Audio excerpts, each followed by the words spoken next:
Ketika pertama kali Bapak Ibu mengakses laporan, maka sister akan langsung otomatis menarik atau mengautoklaimkan semua kegiatan Bapak Ibu dosen, mulai dari pelaksanaan pendidikan,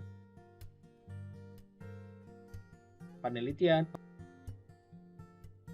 pengabdian, dan penunjang. Yang pertama adalah informasi untuk dosen. Ini adalah informasi waktu pelaporan. Ada informasi penarikan kinerja. Penarikan kinerja ini adalah rentan waktu. Sister akan menarik semua pelaksanaan kegiatan portofolio Bapak Ibu dosen yang ada di portofolio sister yang dilaporkan dalam semester tersebut. Sebagai contoh, periode penarikan kinerja adalah 1 Januari 2021 sampai 31 Juli 2021. Hal ini menandakan semua pelaksanaan pendidikan sampai pelaksanaan penunjang yang dimana tanggal pelaksanaan, tanggal SK, atau tanggal pelaksanaan maupun tanggal terbit dalam rentan waktu 1 Januari 2021 sampai 31 Juli 2021 akan diklaim secara otomatis ke laporan Bapak Ibu sebagai laporan semester tersebut. Lalu ada periode pengisian, adalah rentan waktu yang digunakan untuk dosen-dosen melakukan klaim atau auto-klaim dan memilih mana yang menjadi beban lebih di laporan PKD-nya. Selanjutnya, periode penilaian adalah waktu yang diberikan untuk asesor melakukan penilaian.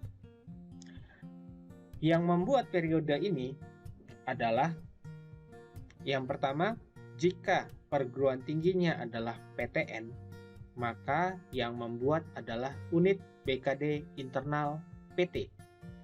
Namun jika dia perguruan tinggi yang induknya L2 Dikti atau kementerian lain, berarti yang membuat adalah unit BKD L2 Dikti dan unit BKD kementerian lain atau KL.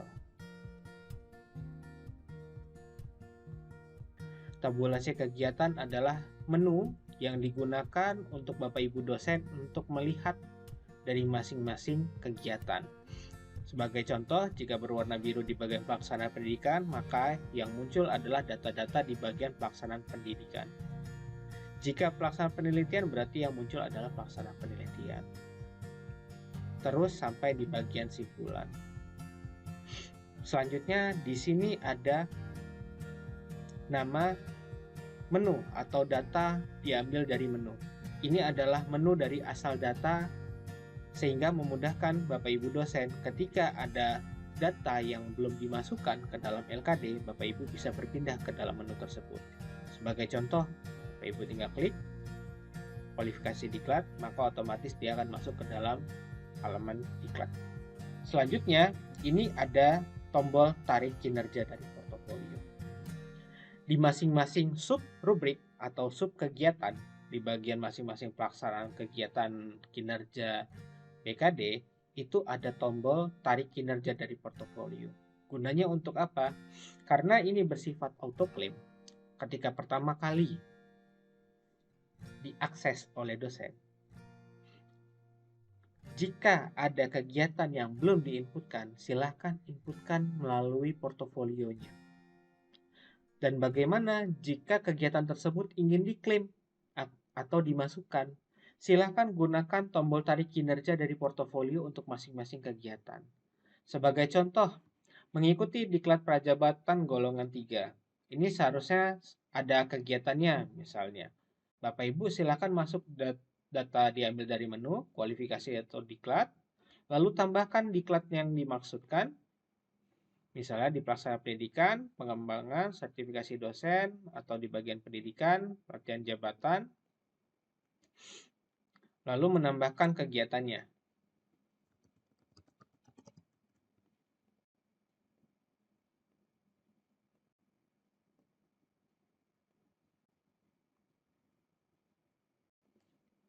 Tahun penyelenggara 2021, tanggal mulainya misalnya di bulan Mei, tanggal 1, tanggal selesainya itu di bulan Mei juga, tanggal 4. Nomor SK, lalu tanggal SK-nya kita samakan misalnya. Tanggal SK penugasan. Lalu upload dokumennya.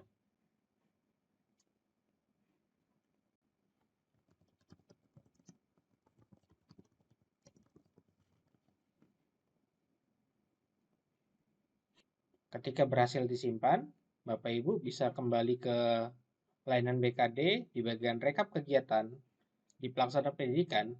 Bapak Ibu diberi dua cara. Yang pertama adalah dengan klik tombol tarik kinerja dari portofolio.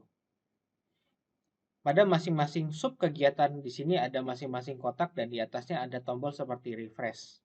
Dan jika diarahkan itu ada tarik kinerja dari portofolio. Gunanya untuk apa? Untuk masing-masing kotak tersebut akan melakukan penarikan secara spesifik. Jadi kalau Bapak Ibu sebagai contoh ini diklik di bagian mengikuti diklat prajabatan golongan 3, maka Sister akan menarik kinerja yang dimana kegiatannya sesuai dengan periode penarikan kinerja di bagian mengikuti diklat prajabatan golongan 3. Jika ini diklik, maka dia akan otomatis terklaim. Seperti itu Bapak Ibu. Kemudian, jika yang diisikan ada banyak atau Bapak Ibu kebingungan mau diklaim yang mana, di sini kita menyediakan juga tarik kinerja dari portofolio ada di pojok kanan atas di bagian header. Ini fungsinya untuk apa? Untuk menarik semua kinerja. Jadi kalau yang tadi yang saya jelaskan barusan adalah untuk spesifik di kegiatan tersebut, tetapi untuk tarik kinerja dari portofolio yang ada di paling atas, itu untuk menarik semua kegiatan, mulai dari proses pendidikan, penelitian, pengabdian, penunjang, sampai kewajiban khusus yang dimana pelaksanaan kegiatan sesuai dengan penarikan kinerja yang belum diklaim sebagai laporan LKD pada semester tersebut bisa dilakukan autoclaim. Lanjut ke bawahnya Bapak Ibu, di sini adalah tombol ubah data. Ubah data kami sediakan untuk apa? Untuk mengubah pertemuan. Karena pertemuan ini diperoleh dari feeder PD Dikti, namun ada satu kasus di mana ada beberapa perguruan tinggi yang pelaksanaan perkuliahannya ternyata ada satu mata kuliah yang dianut atau diampu oleh lebih dari 10 dosen, di mana 10 dosennya itu masuk atau memenuhi 16 pertemuan untuk semua dosennya. Oleh karena itu, kita menyediakan tombol aksi digunakan untuk mengubah pertemuan tersebut. Jadi, dilakukan pertemuan, Bapak Ibu dosen tersebut tinggal menambahkan jumlah tim teachingnya ada berapa untuk kebutuhan pendataan asesor. Lalu jumlah pertemuannya tinggal ditambahkan. Secara otomatis, sistem akan melakukan counting sesuai dengan rumus yang berlaku, di mana jumlah pertemuan real per 16 dikali beban SKS mata kuliah. Itulah SKS BKD yang akan diperoleh.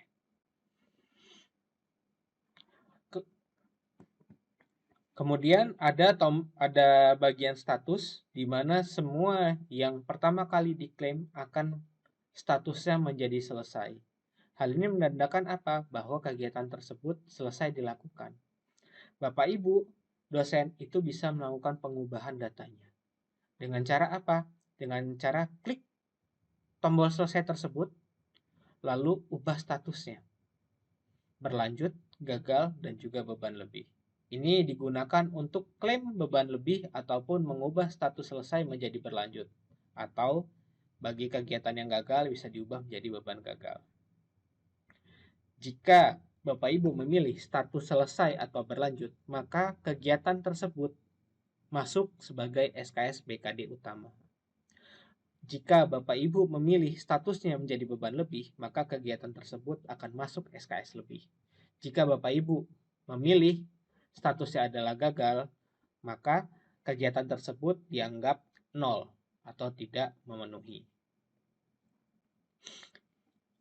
Selanjutnya, untuk dokumen, semua dokumen itu diperoleh atau diinputkan melalui portofolio masing-masing kegiatan.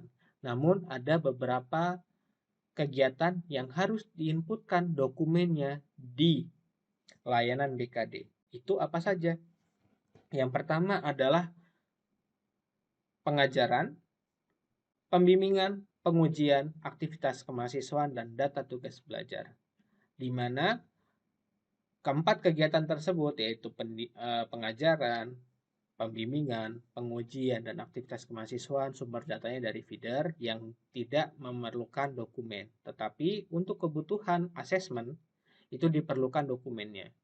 Bagaimana cara menginputkannya? Ketika Bapak Ibu pertama kali mengakses yang sumber datanya dari feeder predikti, maka akan muncul seperti ini. Belum ada bukti ajar atau belum ada dokumen, terutama di bagian pelaksanaan pendidikan. Jadi Bapak Ibu tinggal klik saja salah satu kegiatan tersebut. Misalnya saya ingin menambahkan bukti ajar user experience. Lalu tinggal klik bukti ajarnya. Lalu di bagian bawah ada upload dokumen. Dan ini bersifat multiple. Bapak Ibu bisa memilih filenya. Contoh, saya mengisikan jurnal perkuliahan.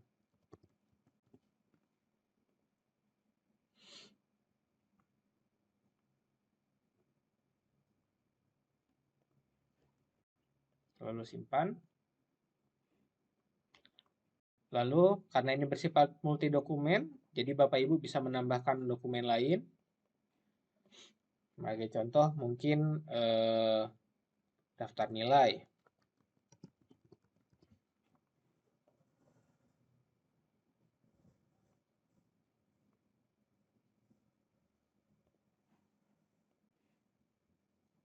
Seperti itu Bapak Ibu. Dan ini bersifat multi dokumen. Jika sudah semua diinputkan, Bapak Ibu tinggal kembali saja, maka statusnya jika sudah memiliki bukti ajar atau dokumen, maka akan tercetak berwarna biru seperti ini. Selanjutnya, karena ini bersifat autoklaim, Bapak Ibu tinggal hanya perlu melakukan pemeriksaan mulai dari pelaksanaan pendidikan, penelitian, pengabdian, penunjang, dan kewajiban khusus. Mana kegiatan yang sudah diinputkan. Sekarang masuk ke kewajiban khusus. Di mana kalau letaknya? Letaknya kewajiban khusus fungsional itu ada di antara sub menu pelaksanaan penunjang dan juga simpulan. Di mana kewajiban khusus mulai untuk PO 2021 untuk semua jabatan fungsional. Di mana ketentuannya adalah berdasarkan TMT atau terhitung mulai tanggal fungsional terakhir. Sebagai contoh di sini adalah dia merupakan asisten ahli 150, di mana dia terhitung mulai tanggalnya menerima SK fungsional asisten ahli tersebut adalah 1 November 2014. Sehingga sesuai ketentuan PO BKD 2021 itu adalah kumulatif per 3 tahun berdasarkan TMT fungsional terakhir. Oleh karena itu, untuk masa kewajiban khusus per 3 tahun masing-masing dosen akan berbeda. Oleh karena itu, saya menyarankan untuk Bapak Ibu dosen untuk melengkapi portofolionya per 3 tahun ke belakang. Jadi karena sekarang adalah tahun 2021, berarti dari tahun 2018, 19, 20, dan sekarang tahun 2021. Seperti itu. Nah, kembali ke masa berlaku kewajiban, itu dihitung per 3 tahun kumulatif. Sebagai contoh di sini adalah 1 November 2014. Berarti 3 tahun kemudian adalah 1 November 2014 sampai 1 November 2017. Karena kan sekarang tahun 2021, berarti bukan termasuk bagian sampai 2017 karena itu sudah lewat. Lanjut lagi, dihitung per 3 tahun kemudian, berarti 1 November 2017 sampai 1 November 2020. Itu juga karena tahunnya sudah lewat. Oleh karena itu, bukan bagian dari situ. Sekarang adalah tahun 2021, berarti 3 tahun kemudian dari 2020. Berarti masa berlaku kewajibannya adalah 1 November 2020 sampai 1 November 2023 untuk pelaporan semester ini. Ini saya mencontohkan khusus untuk dosen ini, Bapak Ibu. Lalu di bagian bawah ini adalah syarat kewajiban khususnya. Masing-masing kewajiban khusus memiliki syaratnya. Silakan Bapak Ibu lihat PO BKD 2021, di situ ada syaratnya.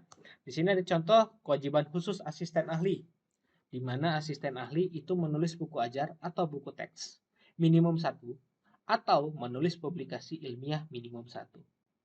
Perlu ditekankan kembali Bapak Ibu, kewajiban khusus fungsional adalah seperti cicilan. Jika diibaratkan dalam 3 tahun tersebut adalah 6 semester. Pelapor semester pertama tidak memenuhi, pelapor semester 2 tidak memenuhi, pelapor semester 3 ternyata sudah memenuhi. Berarti dia pelapor semester 4, 5, dan 6 itu sudah memenuhi.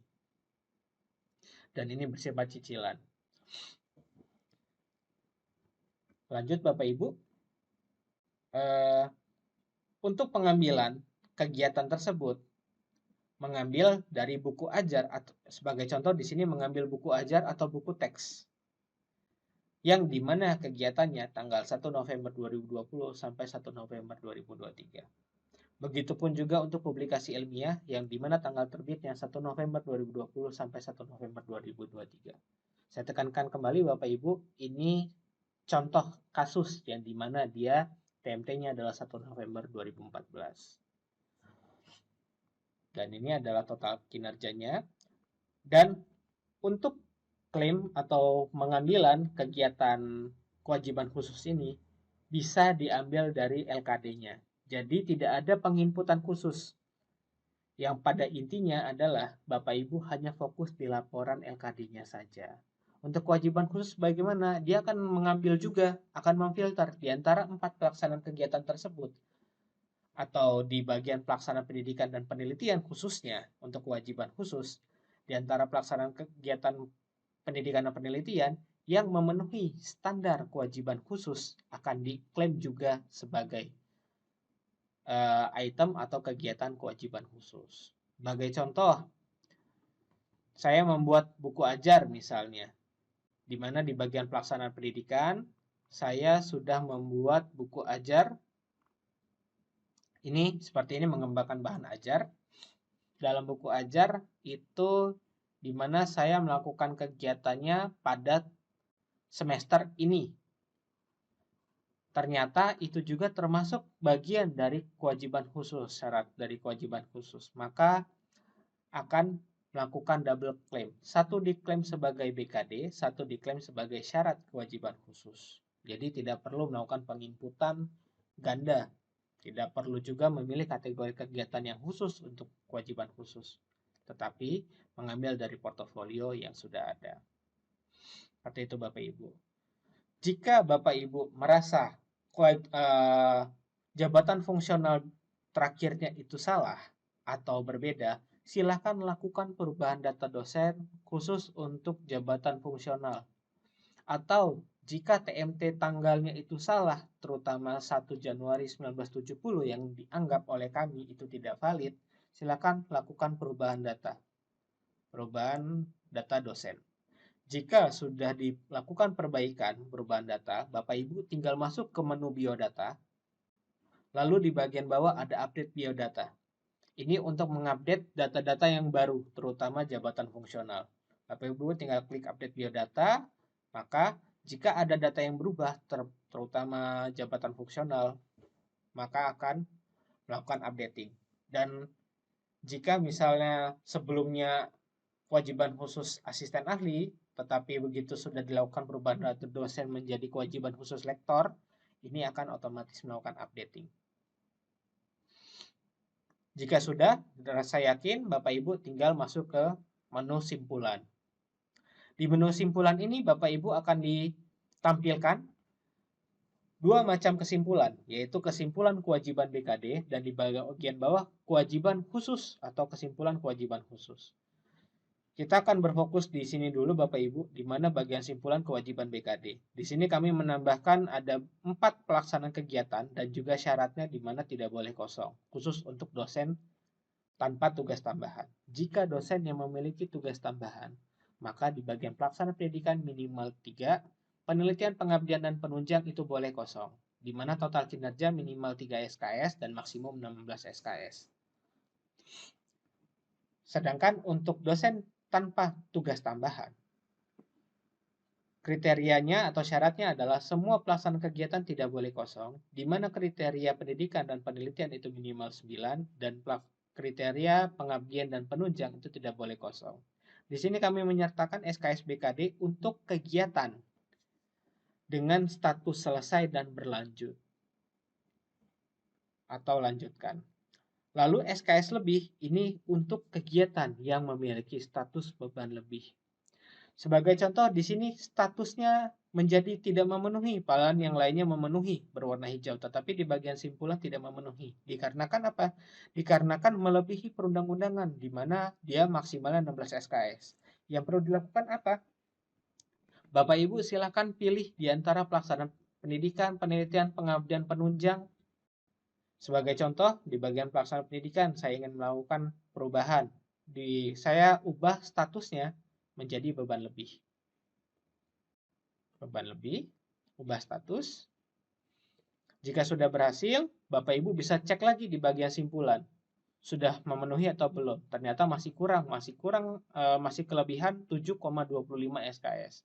Berarti Bapak Ibu mungkin cek di bagian pelaksanaan pendidikan, lalu dirubah statusnya sebagai contoh ini menjadi beban lebih.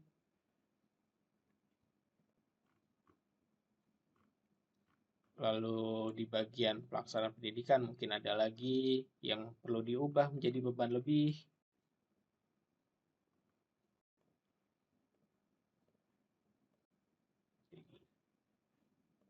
Lalu cek di bagian simpulan. Jika statusnya sudah memenuhi, berarti Bapak Ibu sudah boleh melakukan simpan permanen ada di bawah. Dan di bawah sini adalah syarat kewajiban khusus. Jika kegiatannya sudah memenuhi atau total kinerja, maka akan memenuhi status perundang-undangan khusus dosen. Jika sudah, Bapak Ibu tinggal klik simpan permanen, lalu ya saya menyetujuinya.